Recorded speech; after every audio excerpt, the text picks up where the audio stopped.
swear to God, on my mama, I ain't lying, bro. I done smoked a lot of weed and never been this high before.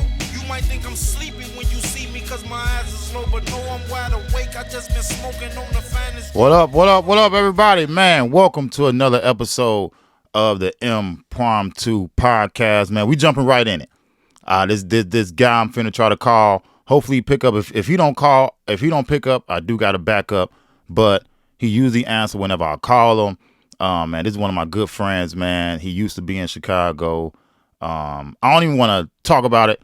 I'm gonna get him on the line and see if he pick up. Hopefully he does. Like I said, man, this is a good friend. I got a lot of friends that I talk to on the phone. I'm excited to have him on here. We met some time ago, but we got closer because we did a show together in L.A. But I'm gonna call him, man, try to get him on the phone. Let's see what we could do here. Hope this nigga don't embarrass me, because niggas try to embarrass me. Yo, what up, Lavar? What's going on, man? You busy? Man, I'm just in here picking up groceries for the wife, but other than that, nah. Oh, okay, bet. So I'm starting this new podcast called the Empromptu Podcast. It's impromptu, where I call my friends and we talk, and you're on it right now. So let me give you the proper introduction to the world from my podcast, from my point of view. So, man, this good friend I just called, I'm happy he answered. He is from Chicago, Illinois. Now he lives in Atlanta. You've seen him on BET's Comic View, Life of Beth with Hulu. You see him on Instagram critiquing everything. I'm so happy that he answered the phone and didn't embarrass me. Y'all make some noise. Clap right now for my friend Lavar motherfucking Walker. Lavar, man, what's up, man? How you doing, brother? Man, I'm blessed, man. Blessed and highly favored, brother. What's going on? Nothing much, man. So I'm doing this podcast impromptu. This is one of the earlier episodes. I'm just trying to let people in on my life and different conversations. There's just everyday conversations people have. You're a comedian just like me. More experience, deeper in the game. If you don't mind me, you don't mind me saying, but before you got into full-time comedy, you was a pharmacist for a long time. Right. So how did pharmacy help you in the comedy game? What about pharmacy was a help for you in comedy? It helped me pay my bills, keep a roof over my head, and also too, it gave me, like a lot of that pharmacy material really helped because I'm doing hood shows. Who else talking about being a damn pharmacist? Right. Nobody. You know what I'm saying? So a lot of my biggest opportunities came from that. Mm-hmm. I just seen one of your clips recently from Last Comic Standing, I believe it was. I think you did like a minute or two, and the critique from I can't remember his name, but he passed away not too long ago from Saturday Night Live. Norm McDonald. He told you like, nigga, you ready now? Like at that point, did you go back and quit pharmacy right then when he told you that you need to quit? No, for hell no. I took my ass right back to work after that. Because for me, it was just like, oh yeah, I'm ready. Hold on one sec. I want to get the catfish fillets. I just need 4 of them. Yeah, so like when I did Last Comic Standing, it was just, I wasn't ready to make that jump at that point. I was living in fear. And like I said, I would never tell anybody to quit their job. That's something between you and God. That's something that you just have to know. And when I did quit my job, it was just my regret. Catfish, is this all y'all got?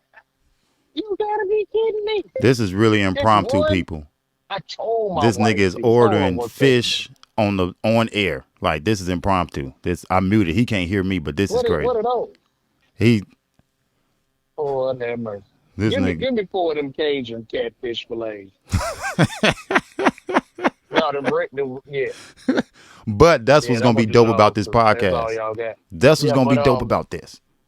Yeah, man. What ended up happening? So I was there. I did the last common standing or whatever, and man, I went back to work right after that.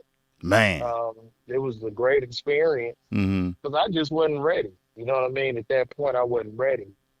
When I quit, it just hit me to quit. Like you got to be willing to risk it all. Basically, you got to be like, yo, if I lose everything, it's just what it is. Right. You know what I'm saying? Right.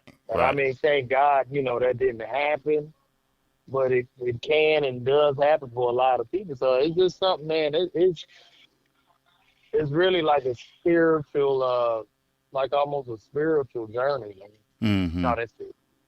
So, yeah, man, that was it. Matter of fact, if they cut out, bro. I was on stage with when Norm Macdonald told me that I was Uh-huh. on stage with Anthony Jeselnik. Anthony Jeselnik was the host, Right.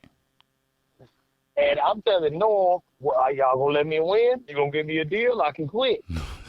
And Anthony Jeselnik, we all going back and forth about me quitting my job, and it was so interesting, dude. Man, I would So, love to see that footage. That's that's the stuff we bro, don't see. And even with that, a lot of people see us on TV and just assume we don't have a regular day job. They just assume we already rich and famous. So that insight that you hell, gave, that insight is perfect for the average consumer that's looking at us on TV or might see us on Hulu and be like, bro, "Oh, he's made it." most people in entertainment are starving, Mm-hmm. literally. Like, and I keep it a bean. It's not a day that I don't wake up right now. I've been out for 4 or 5 years that I don't look at my lab coat. Like, I'm getting tired of this shit. You know what I mean?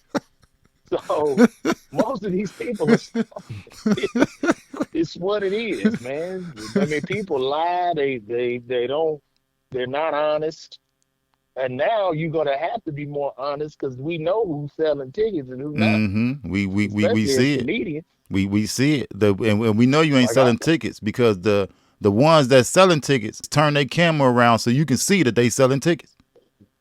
Well, You not know how they even do the that. end of the Nah, show? because you could because look, I'm gonna tell you something. I'm at a point my ticket sales are cool. Like, certain markets I do better than others. Mm-hmm. But sometimes, you might sell a small amount of tickets, but then they can comp you out heavy. Ah, And a lot okay. of times people turn their camera around, you're looking at a comp artist. Okay. So, man, it's a hard game. It's an interesting game. I love the journey of it, but Mm-hmm. I'm telling you, man, it's not a day that goes by that my mind is not spinning and trying to strategize and really trying to figure it out. I don't believe in the industry anymore. I think the industry is dead. Yeah. I think like in 2025 and beyond, anybody that has industry coming at them or whatever, they're Mm-hmm. coming at you because they have to. They need you. Right. Because you already done did the work. You selling the ticket. You got the heat. But it's nothing industry. Like when I was coming up, industry could push you. They could change your life. Right. But since they don't have a monopoly on the attention like they once had it, they're really powerless. There's Mm-hmm. nothing they can do. To, And there's nothing no big comic can necessarily do for you right, to either. pull you in It's because all on go yeah, ahead. it's all on you as the artist. Mm-hmm. It's all on the artist, bro. Mm-hmm. So since You so just want to. Mhm. no, but I was just saying, so since to piggyback off what you said, since we really start to get closer, develop our relations, because we first thought we met in LA with Kev on stage, but then we looked at some past pictures. We was actually had crossed paths at Jokes and Notes in Chicago some years ago. We did, bro. I got a picture. I got to repost it. Mm-hmm. But bro, I looked at that picture. I'm like, hell no! I didn't realize who I took the picture with. This was 2014. Yeah. You was in the picture, Kelly Kells, Chris Red. I'm like, oh shit!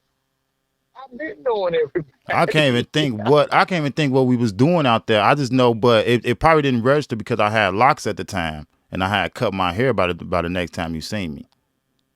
which was during the pandemic. We did Kevin on Stage show together out there in L.A. And that's where cause you didn't land. I landed the night before, and I had talked to T Murph, and Murph was like, man, Lavar out there, you should, he's out there doing the show too. Make sure you link up with him. I'm like, oh yeah, I know Lavar, but I was just bullshitting, acting like, yeah, I know, like acting like I knew you, because I didn't want to be like, I don't know him, because then niggas be like, man, how you don't know Lavar?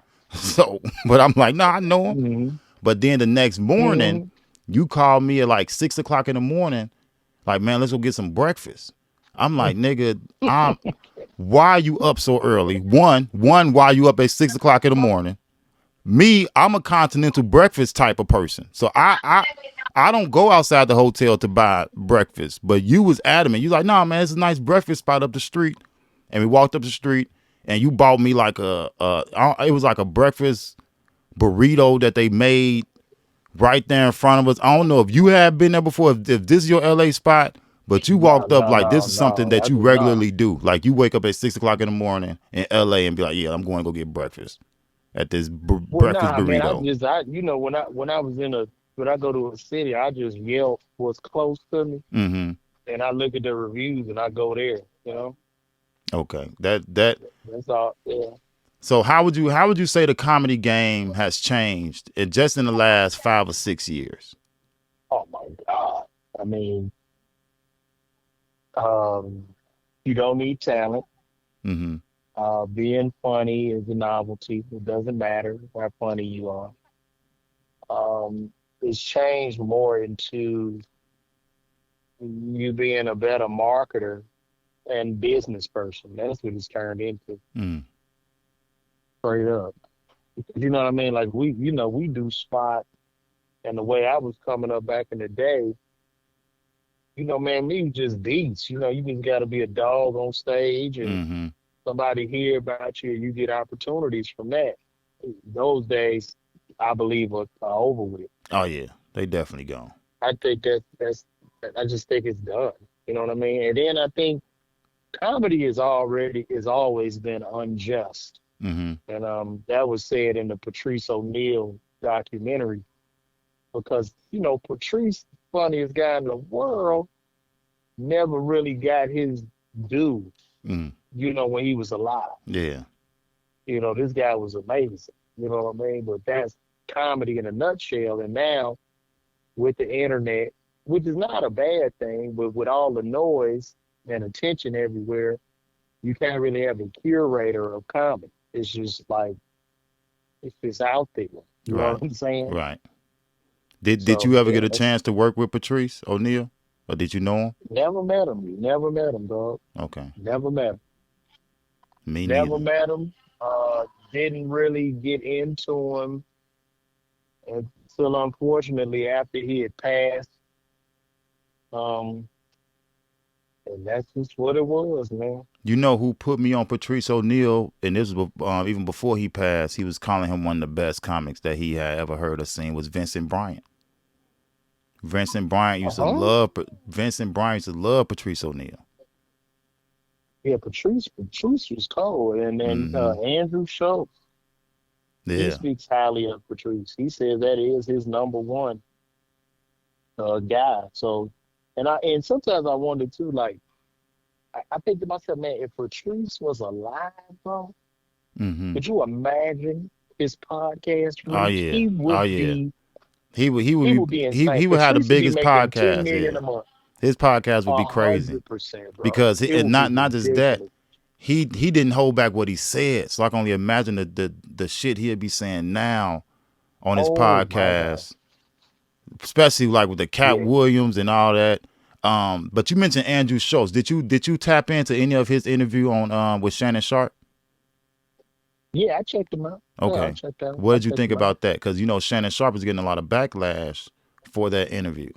Like they saying, why they bringing people, why is he bringing people on that? And I don't like the way they do it, because at first you got some people saying Shannon Sharp bring other people on other than black comics. Then when he do it, now they complain and saying he brought on the wrong non-black comic. Well, I mean, it's a thing now, man, where people are just crying out because people are in pain, and you can't win You can't win, bro. You Right. just you can't win. It it doesn't matter what they say. You know, you just have to do what you do.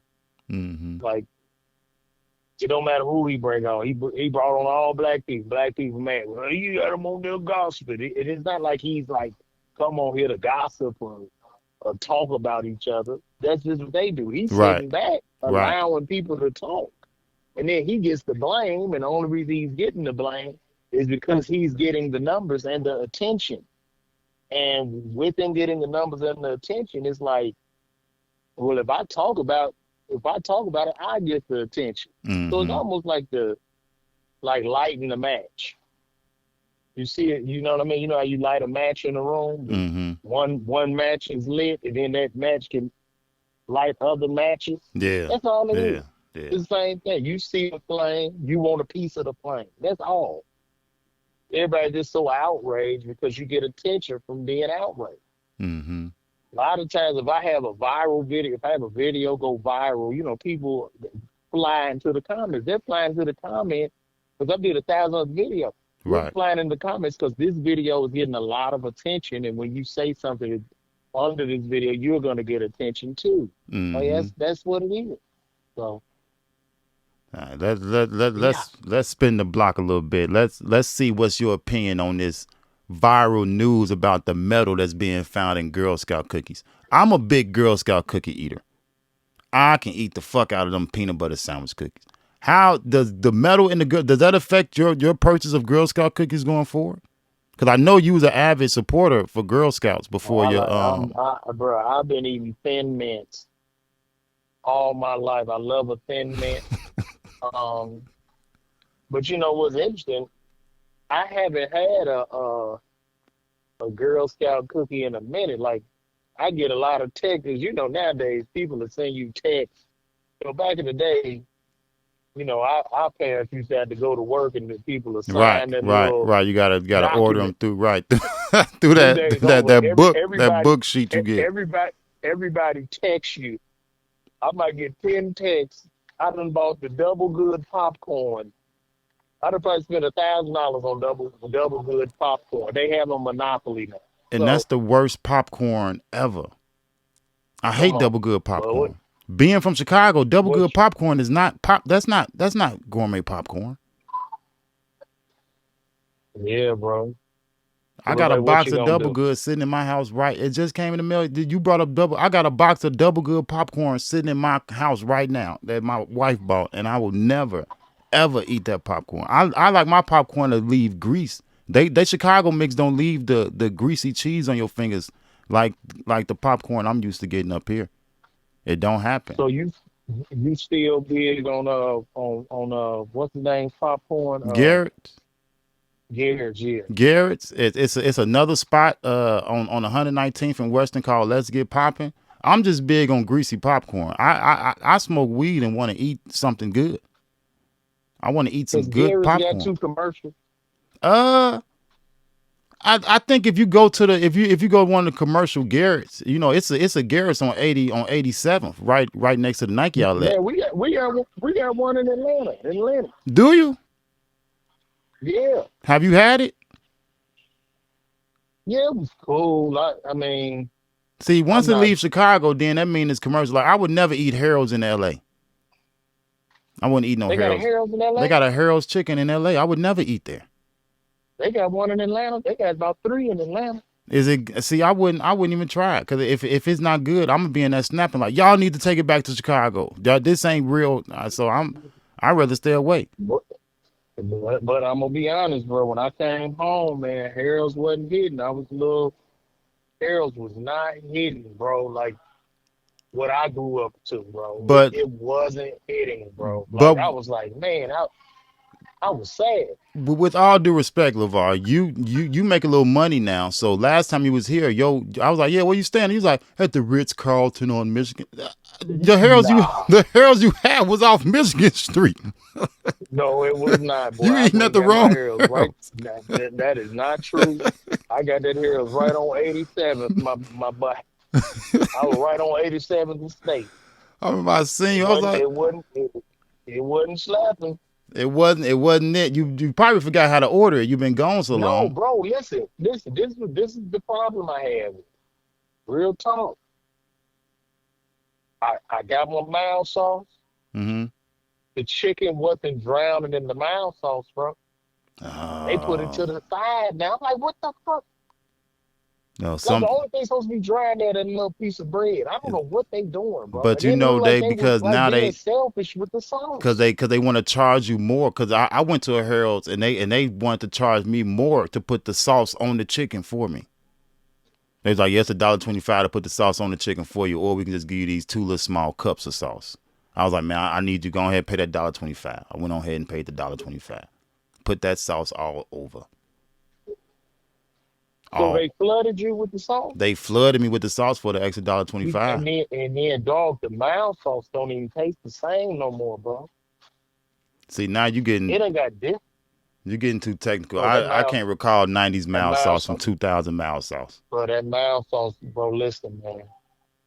The mild sauce in the 90s, bro, man, I'm talking about, man, I eat the paper. I lick the paper, boy.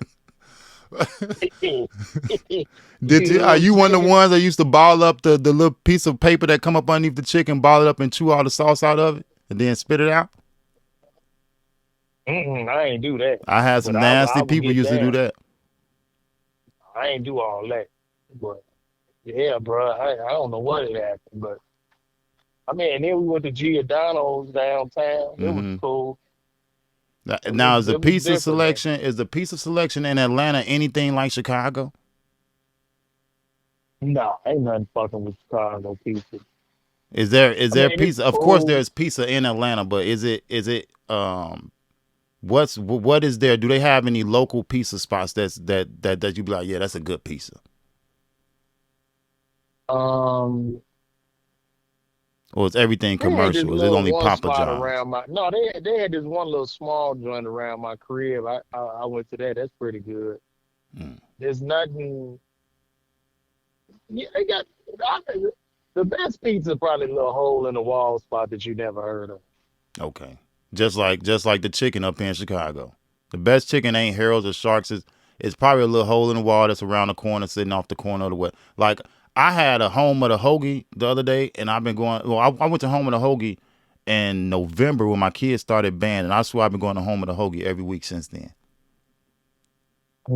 Are Mm. you familiar with? Well, you man, I know you didn't have a home of the hoagie since.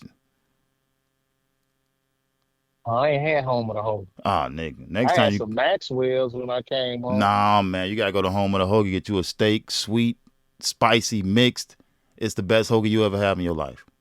They got a turkey sub. They drown it in that submarine sauce. Home of the hoagie is the spot. I'm surprised, dude, when he came to Chicago, he didn't go to home of the hoagie. I'm surprised he didn't do I that. had I had some sandwich. No, that was in Atlanta, bro. I Hmm did the 85 South show, bro. They ordered these sandwiches from this spot. So good. All them damn. I gotta go over there and get me one. Now you got my taste for them Not for a sandwiches, man. sound. Now, Lavar, so many people, so many comics look up to you. So you just mentioned you did the 85 South Really? show. Yeah, Lavar, don't act like you don't know. Don't act like you don't know this. Don't do that. Don't don't do that. They Really? be like Lavar Me? asshole. For real? I didn't know. No, man. You But yeah, know, I did cause 85. Them my guys, you did man. You know 85 what I mean? South. And then just you being in Atlanta, you're linked up with so many different comedians from Atlanta to Chicago. How did you? Hmm. How important is that stature for you to be able to look down and mentor or give advice to younger comics? How important was that to you? Man, I don't even think I'm looking down to get shit. I'm still trying to make it. You still I looking down, but look, but you know what I mean. Look, You know I you. I really do. I literally view every comic I meet Hmm as a peer, even if you started today. Like, cause bro, this game is it's so you just don't know. There is no direct path to success.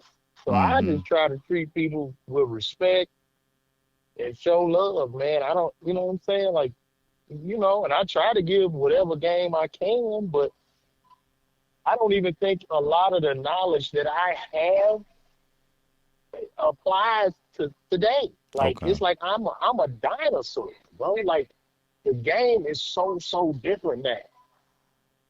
Because literally each person, each comedian, you are the star. And your social media and all that shit is your channel. Mm-hmm.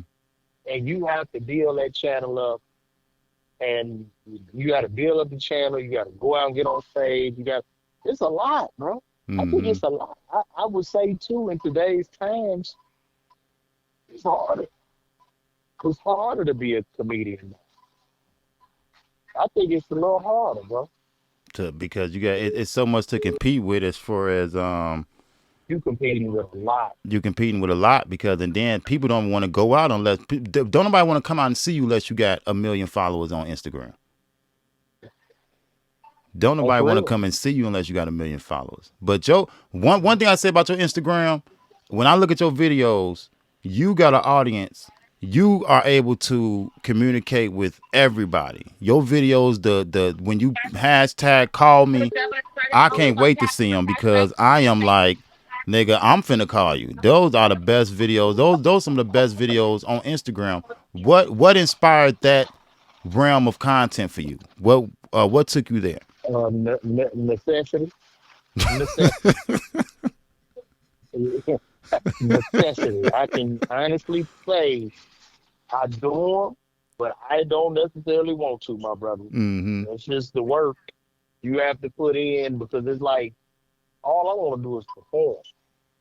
Be on stage telling my jokes, but you got to do so much work just to get them to come see you, and Mm-hmm. that's a part of that. It's just necessary now, bro. Hey, like I say, this game can change, man. Yeah. It It's has. it's far it's far different, bro, from where we was at, bro. Like I it's totally different. I I was in Atlanta recently and I had the pleasure to spend some time with you. I got to meet your son. Is that your only child? Yeah, I only got one You only child. got one, and he is about how old is he? 7 or 8? No. He's 9. He'll He be 9. 10 in next Okay. next month. He'll be 10. So I don't want to guess your age, but you had your only child, I'm 47. 47. So you had I had your him. Well, no, I'll be 48 this year, you so be I had him 48. at You 38. had him at 38. How Yeah. so you had him later. So you was able to be a comic for some time, before you Yeah. had your firstborn. How did Oh, you yeah, having him? long time. How did that change your comedy and your aspect and the way you presented yourself on stage, if it changed any? I don't think it changed me at all. Mm-hmm. I think I'm still the same comic. Um, if me and my son have the funny situation or conversation, Mm-hmm. I talk about it, but I don't think having him necessarily changed. But I will say there is a added pressure to provide, and try to keep figuring this shit out because I got to take care of him and my wife. So, Mm-hmm. um, yeah, it's like I gotta really get down there. You know what I mean? So So in the perfect situation with your son, if you could Bronny him, how would you if you could Bronny him I into the would not. game? I would never do that. You wouldn't I would skip him never. pass or Not at all. No. Hell no. No, bro. No. No. get on a podcast and be like, man, my No. son funnier than half these comedians out here.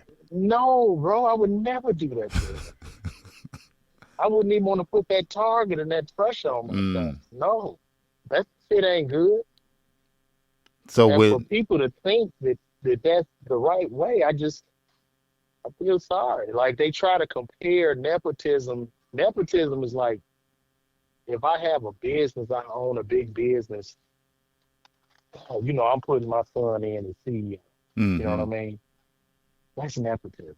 could I you don't necessarily think nepotism is with like sports or like bumping other qualified people up. Like, not to say that, wh- well, I guess he wasn't really qualified I mean because he I really don't wasn't I that don't good in college. I don't want to say nothing because if I ever meet LeBron, I don't want him. Do you think would if that was your son and LeBron, was that professional like for him to approach Stephen A the way he did?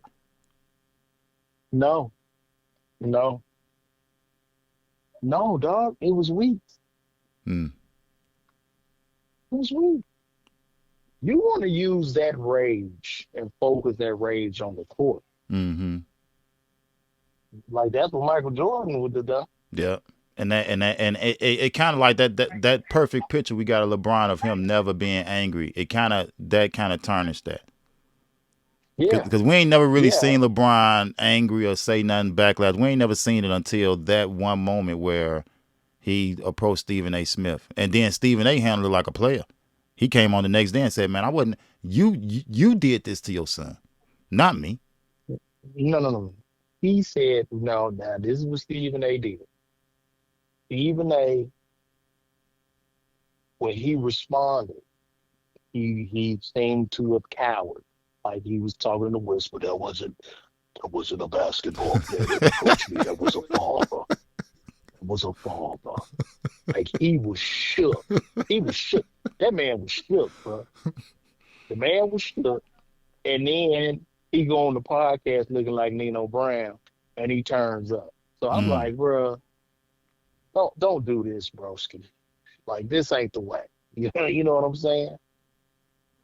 And So in the grand scheme, but basketball is the viewership is down so much. This could actually be a ploy, like to get people to watch.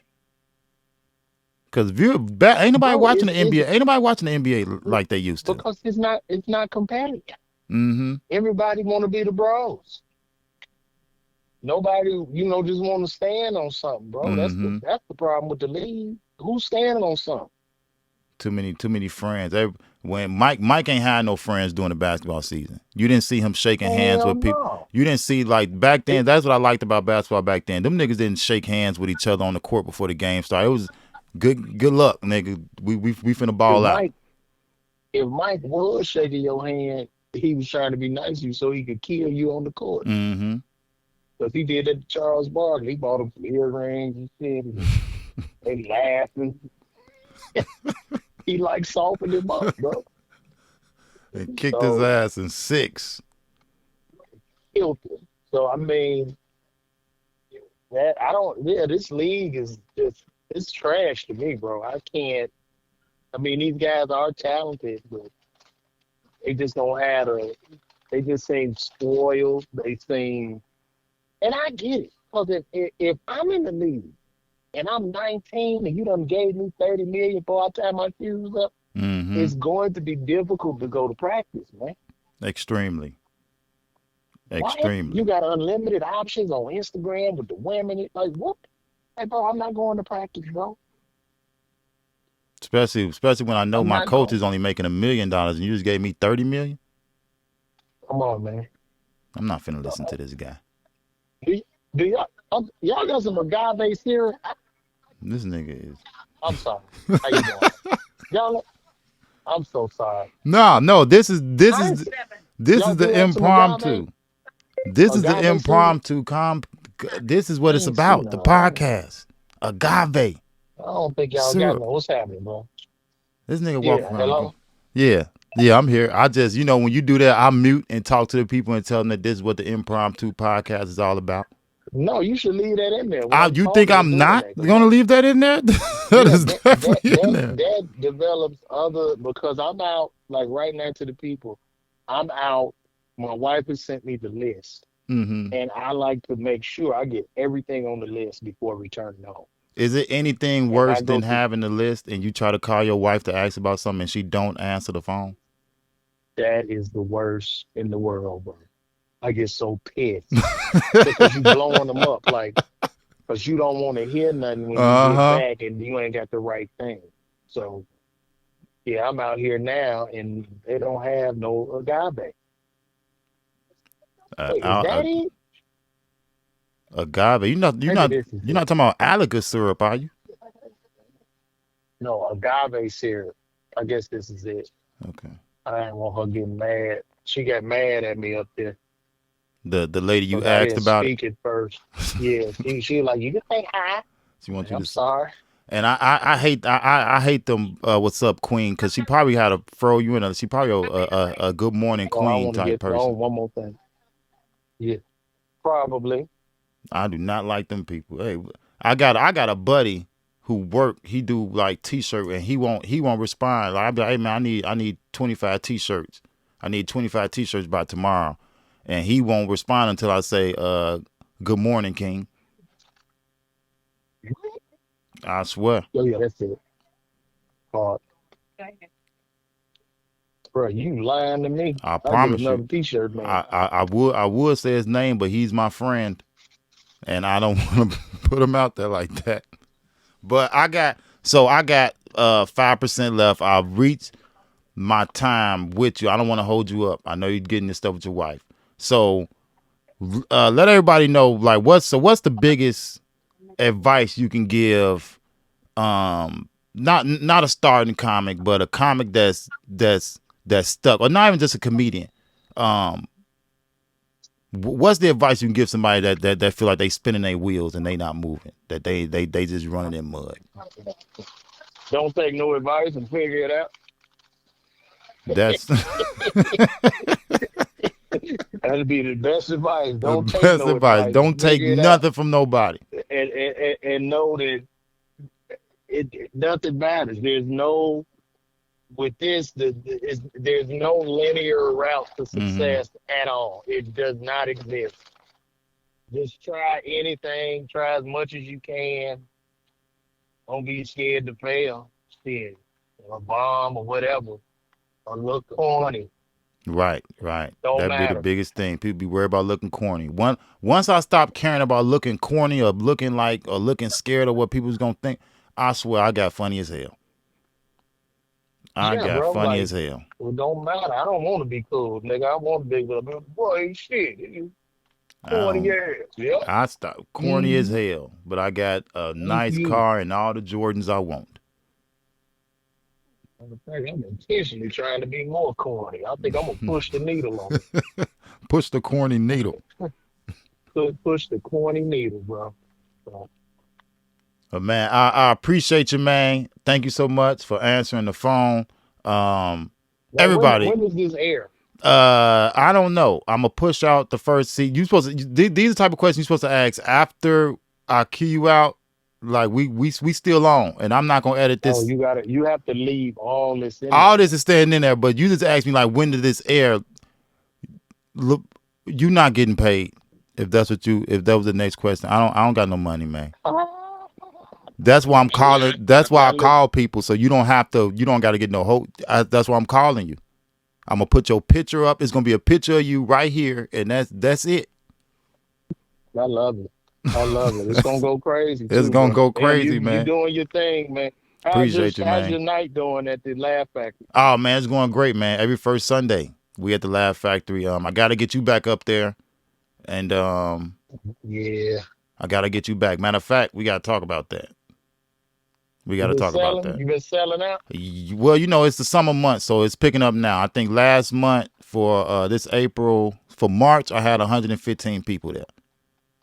Good. Had 115 Good, people there. bro. So once summertime Chicago start picking up, it gets bigger and bigger every month during the summer in Chicago. I love it.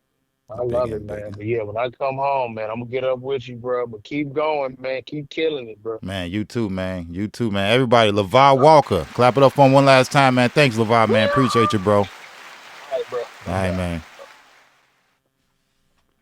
There y'all have it, man. Another impromptu podcast with my homie Lavar Walker doing big things. Make sure y'all check him out. Make sure y'all follow his Instagram. It's gonna be right up here somewhere. I'm gonna put it right there. Is that Lavar Comedy at Lavar? But make sure y'all check out Lavar BET's Comedy View, Life of Beth on Hulu. Man, thank y'all so much, man. Like I say, no outro music. We just out of here.